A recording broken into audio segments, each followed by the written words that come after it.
गायिका आशा भोसले अब हमारे बीच में नहीं हैं। उनका पार्थिव शरीर आखिरी दर्शन के लिए मुंबई स्थित आवास पर रखा गया है। सीएम फडणवीस ने घर जाकर श्रद्धांजलि दी। आशा ताई का मुंबई के ब्रीच कैंडी हॉस्पिटल में आज निधन हुआ था। बॉलीवुड संगीत की दुनिया में कई आवाज़ें आईं और गईं, लेकिन एक आवाज़ ऐसी थी जो हर किरदार में ढल गई, हर मूड को जी गई और हर अंदाज में अमर हो गई। वो आवाज़ थी आशा भोसले की। कैबरे से लेकर गज़ल तक, रोमांस से लेकर रॉक तक और भक्ति से लेकर पॉप तक, आशा भोसले सिर्फ एक सिंगर नहीं थी, वो एक वर्सेटाइल क्वीन थी। भारतीय सिनेमा और संगीत की दुनिया की अनमोल धरोहर थी आशा भोसले। उनकी आवाज में रोमांस था, उन्माद था, उदासी थी, चुलबुलापन था और आत्मिकता भी थी।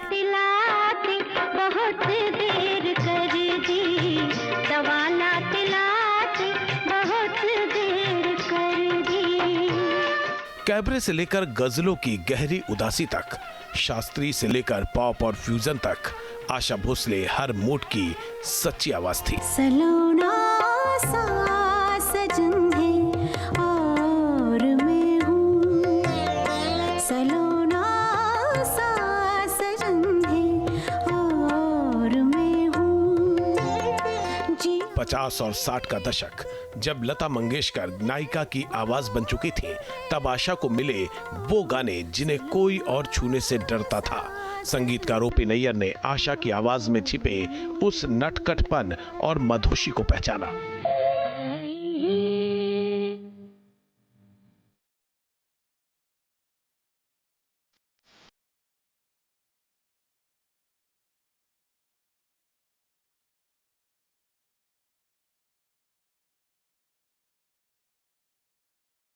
1960 और 70 के दशक में जब बॉलीवुड में कैबरे गानों का दौर आया, तो एक ही नाम सबसे आगे था और वो नाम था आशा भोसले का। साल 1971 की फिल्म कारवां का वो गाना भला कौन भूल सकता है, जिसमें पंचम दा और आशा भोसले ने मिलकर संगीत और सिंगिंग का ऐसा जादू रचा कि आज 55 साल बाद भी लोगों के जहन से उतर नहीं रहा है। पिया तो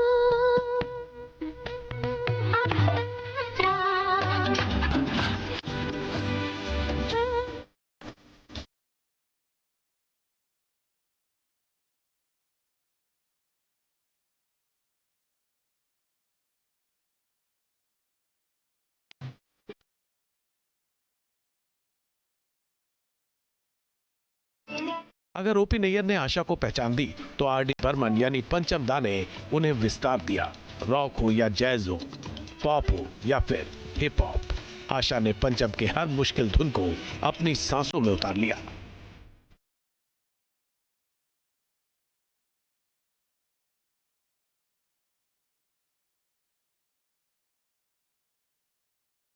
साल 1971 में सिनेमा के पर्दे पर एक ऐसी धुन गूंजी जिसने न केवल संगीत के कायदे बदले, बल्कि सेंसर बोर्ड की रातों की नींद भी उड़ा दी। जब पंचम दा ने दम मारो दम की धुन तैयार की, तो उन्हें एक ऐसी आवाज चाहिए थी जिसमें कशिश भी हो और नशा भी। उस दौर की परफेक्ट गायकी के बीच आशा भोसले ने अपनी आवाज से वो जादू डाला जो पहले कभी नहीं सुना गया था।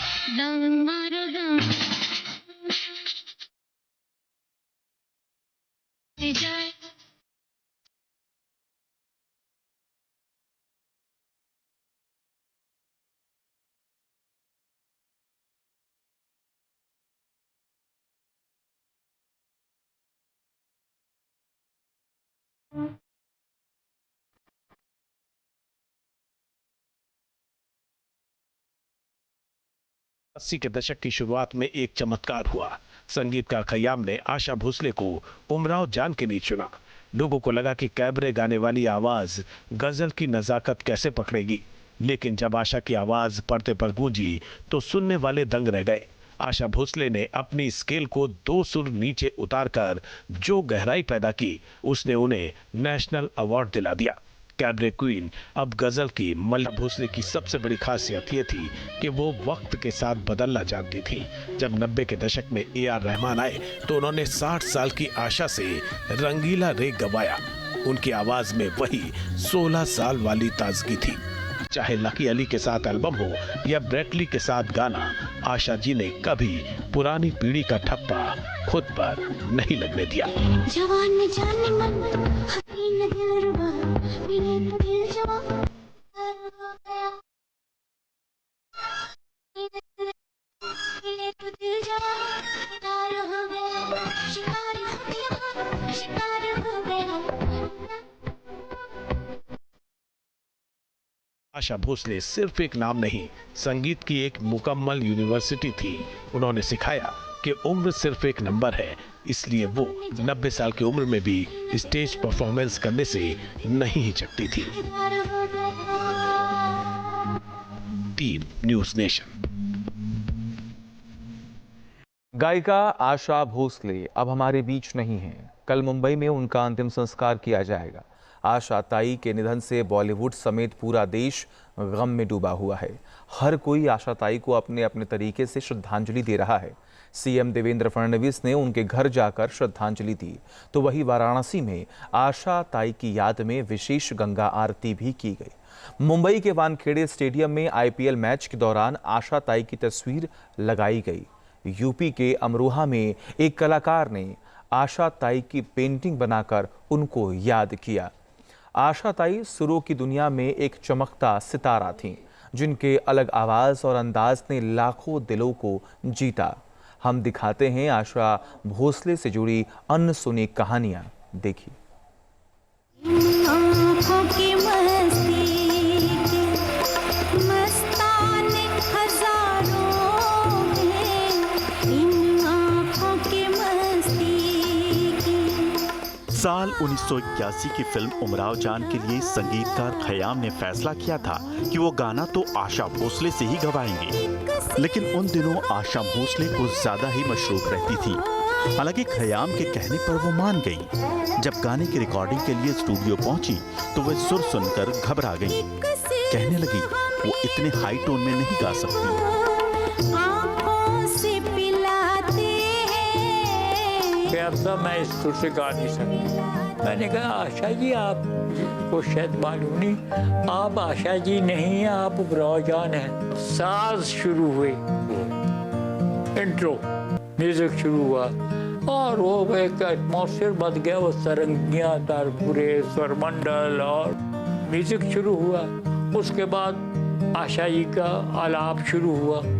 उस अंदाज से वो आलाप कर रहे, वो जो हमने सिखाया था उनको एग्जैक्ट उन्होंने वैसा ही गाया। तो आलाप शुरू हुआ तो आशा जी की आंखें बंद हो गई। She was in trans.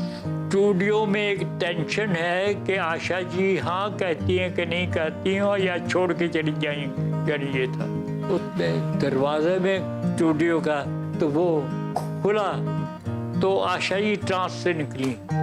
तो पहले ही उनका शब्द था, कहते ये मैं गा रही थी क्या? मैंने तो ऐसा गाना कभी नहीं गाया। आपने क्या मुझे ट्रेंड किया, क्या आवाज को किस तरह लगाना है, कैसे? बस एक खयाम और आशा भोसले की जोड़ी की शुरुआत साल 1949 की फिल्म पर्दा से हुई थी। आशा भोसले से साल 1956 की फिल्म सीआईडी के लिए गवाया, जो कि एक जबरदस्त हिट हुई।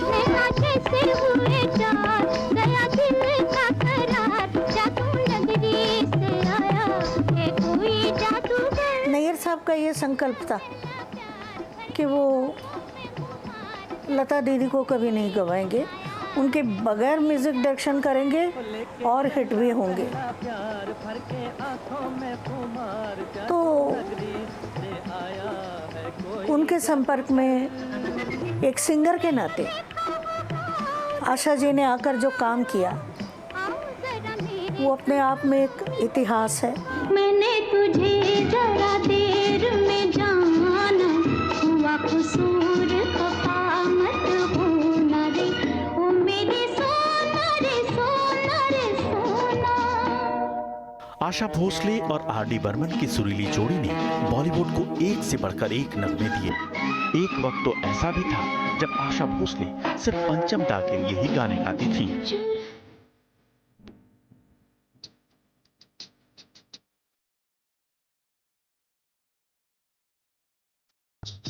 आशा जी ने पंचमदा के स्टाइल को बहुत अच्छे से समझ लिया। जबकि एक बात मैं ज़रूर कह दूँ, ये पंचम दा का खुद का कहना है कि उनकी पहली पसंद लता जी ही रही और उनके गाने, उनकी फिल्में इस बात की गवाह है।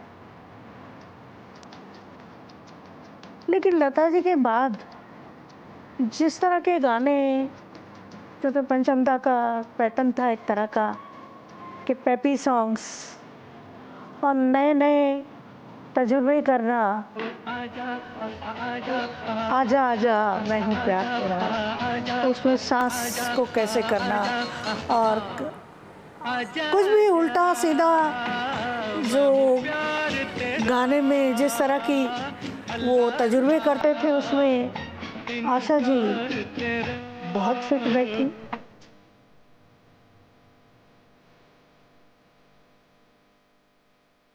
आशा भोसले और आर.डी. बर्मन की लव स्टोरी भी बेहद दिलचस्प है। दोनों की मुलाकात एक रिकॉर्डिंग स्टूडियो में हुई थी। एस.डी. बर्मन ने दोनों का परिचय कराया। तब पंचम दा ने उनकी तरफ बढ़कर एक ऑटोग्राफ मांगा था। आजा आजा देखो प्यार तेरा।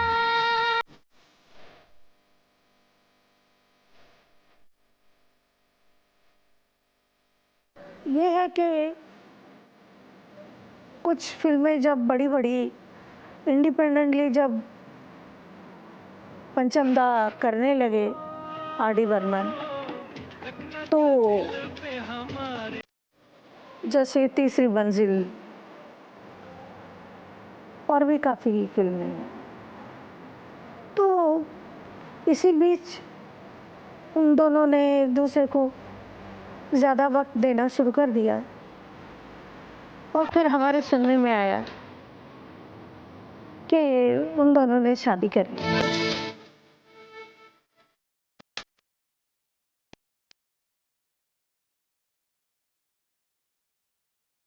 आशा भोसले ने तमाम संगीतकारों के साथ काम किया। उन्होंने करीब 20 भाषाओं में 16,000 से भी ज्यादा गाने गाए हैं।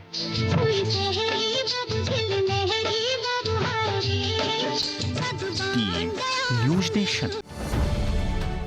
अब से डीडी फ्री डिश के चैनल नंबर 57 पर देखिए न्यूज नेशन।